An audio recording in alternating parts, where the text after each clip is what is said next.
Geography education ফ্যামিলিতে সকলকে জানাই স্বাগত।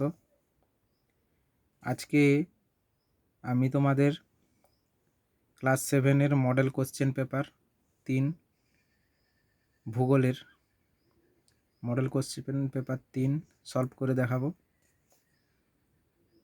একের দাগ এমসিকিউ প্রশ্নের উত্তরগুলো দেখে নাও। তিব্বত মালভূমি একটি পর্বত বেষ্টিত মালভূমি। গ্রস্ত উপত্যকা দেখা যায় স্তূপ পর্বতে। নদীর উচ্চ প্রবাহে সৃষ্ট ভূমিরূপ হল গিরিখাত। পাশাপাশি প্রবাহিত দুটি নদীর মধ্যবর্তী স্থানকে বলে দোয়াব। বেলেমাটির জলধারণ ক্ষমতা একেবারেই নেই। রেল লাইনের ধারে পড়ে থাকা পাথরগুলি হল আগ্নেয়শিলা। অ্যাটলাস পর্বত ও মধ্যভাগের উচ্চভূমি থেকে সৃষ্ট শুকনো নদীখাত হল ওয়াদি। ব্লু ও হোয়াইট নীলের সংযোগস্থলে অবস্থিত শহরটি হল খার্তুম।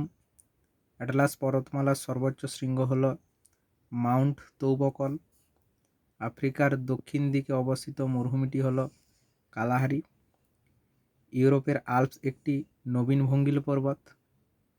এবারে তোমরা শূন্যস্থান পূরণগুলো দেখে নাও। প্রথম প্রশ্ন, ইউরোপের আল্পস একটি নবীন ভঙ্গিল পর্বত। উৎস থেকে মোহনা পর্যন্ত খাতের মধ্য দিয়ে নদী প্রবাহিত হওয়াকে নদীর উপত্যকা বলে। ব্যাসল্ট হল আগ্নেয়শিলার উদাহরণ। আফ্রিকার ওপর দিয়ে প্রবাহিত খামসিন বায়ু উষ্ণ ও শুষ্ক প্রকৃতির। জাম্বেজি নদীর পথে সৃষ্টি হয়েছে ভিক্টোরিয়া জলপ্রপাত। ভিক্টোরিয়া জলপ্রপাত। বিয়ের দাগে দেখো অতি সংক্ষিপ্ত উত্তর দাও। একটি পলিগঠিত সমভূমির উদাহরণ সিন্ধু গঙ্গা ব্রহ্মপুত্র সমভূমি। সিন্ধু গঙ্গা ব্রহ্মপুত্র সমভূমি। সিমেন্ট কারখানায় কোন শিলা ব্যবহার করা হয়? চুনাপাথর।